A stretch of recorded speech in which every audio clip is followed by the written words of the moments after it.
जय जय श्री राधे। आज सुनेंगे श्रीमद् भागवत महापुराण के द्वितीय स्कंद के तीसरे अध्याय की कथा को। इस अध्याय में जानेंगे कामनाओं के अनुसार विभिन्न देवताओं की उपासना तथा भगवत भक्ति के प्राधान्य का निरूपण।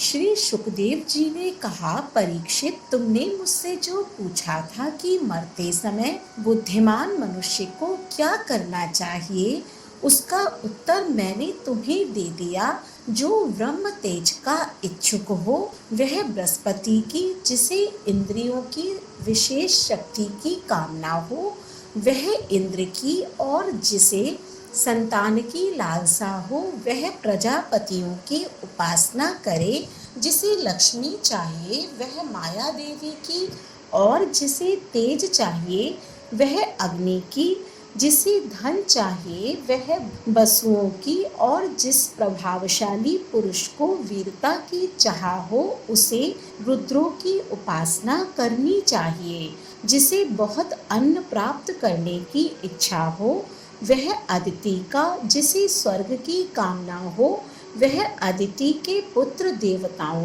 का, जिसे राज्य की अभिलाषा हो वह विश्वदेवों का, और जो प्रजा को अपने अनुकूल बनाने की इच्छा रखता हो उसे साध्य देवताओं का आराधन करना चाहिए। आयु की इच्छा से अश्वनी कुमारों का, पुष्टि की इच्छा से पृथ्वी का, और प्रतिष्ठा की चाह हो तो लोकमाता पृथ्वी और आकाश का सेवन करना चाहिए।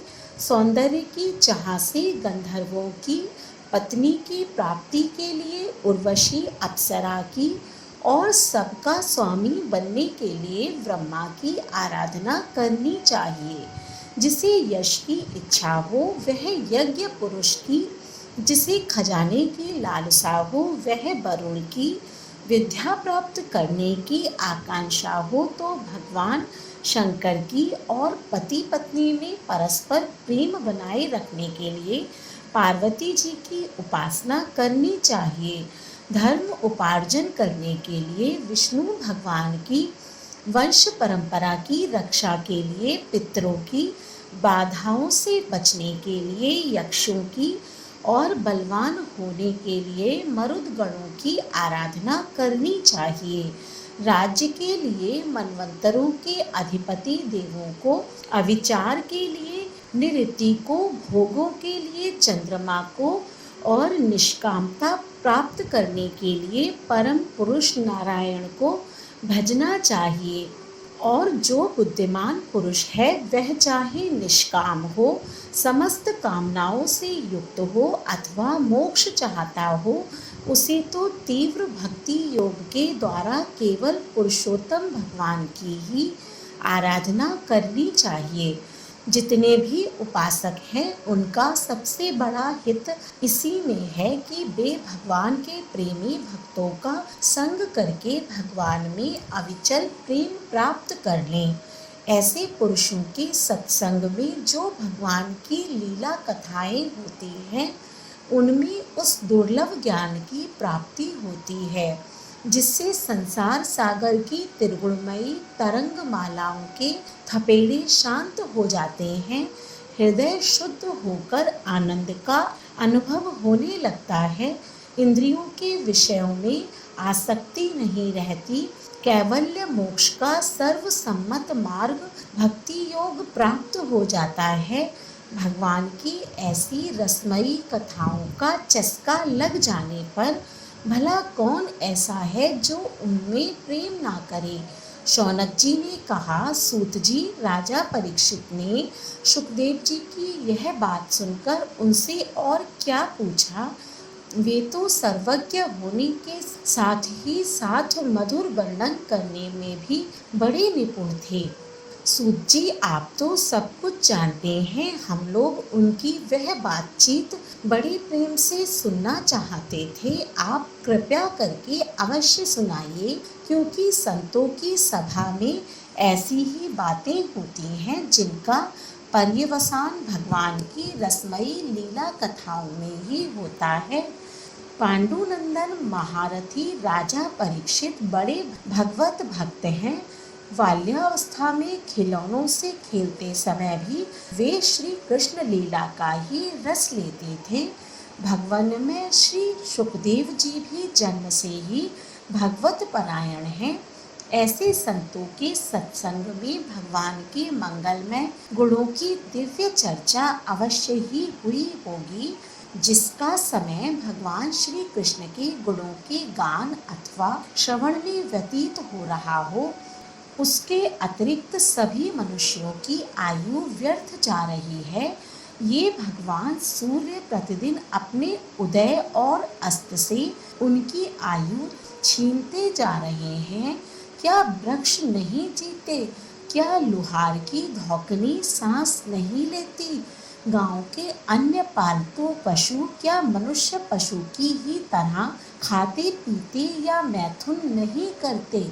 जिसके कान में भगवान श्री कृष्ण की लीला कथा कभी नहीं पड़ी, वह नर पशु कुत्ते ग्राम सुअर ऊंट और गधे से भी गया बीता है। सूची कहते हैं, जो मनुष्य भगवान श्री कृष्ण की कथा कभी नहीं सुनता उसके कान बिल के समान हैं। जो जीव भगवान की लीलाओं का गायन नहीं करती वह मेंढक की जीभ के समान टर टर करने वाली है। उसका तो न रहना ही अच्छा है। जो सिर कभी भगवान श्री कृष्ण के चरणों में झुकता नहीं, वह रेशमी वस्त्र से सुसज्जित और मुकुट से युक्त होने पर भी बोझा मात्र ही है। जो हाथ भगवान की सेवा पूजा नहीं करते, वे सोने के कंगन से भूषित होने पर भी मुर्दे के हाथ हैं। जो आंखें भगवान की याद दिलाने वाली मूर्ति, तीर्थ, नदी आदि का दर्शन नहीं करती, वे मोरों की पाँख में बने हुए आँखों के चिन्ह के समान निरर्थक है। मनुष्यों के वे पैर चलने की शक्ति रखने पर भी ना चलने वाले पेड़ों जैसे ही हैं। जो भगवान की लीला स्थलियों की यात्रा नहीं करते, जिस मनुष्य ने भगवत प्रेमी संतों के चरणों की धूल कभी सिर पर नहीं चढ़ाई, वह जीता हुआ भी मुर्दा ही है। जिस मनुष्य ने भगवान के चरणों पर चढ़ी हुई तुलसी की सुगंध लेकर उसकी सराहना नहीं की, वह श्वास लेता हुआ भी श्वास रहित शव है। सूची वह हृदय नहीं लोहा है, जो भगवान के मंगलमय नामों का श्रवण कीर्तन करने पर भी पिघलकर उन्हीं की ओर बह नहीं जाता। जिस समय हृदय पिघल जाता है, उस समय नेत्रों में आंसू छलकने लगते हैं और शरीर का रोम रोम खिल उठता है। प्रिय सूत जी, आपकी वाणी हमारे हृदय को मधुरता से भर देती है। इसीलिए भगवान के परम भक्त आत्मविद्या विशारद श्री सुखदेव जी ने परीक्षित के सुंदर प्रश्न करने पर जो कुछ कहा, वह संवाद आप कृपया करके हम लोगों को सुनाइए। जय श्री राधा शरणम। अगले अध्याय का श्रवण करने के लिए जुड़े रहें सनातन ज्ञान और संस्कार चैनल से। आज का अध्याय पसंद आया हो तो कमेंट बॉक्स में श्री कृष्णाय नमः अवश्य लिखें। धन्यवाद।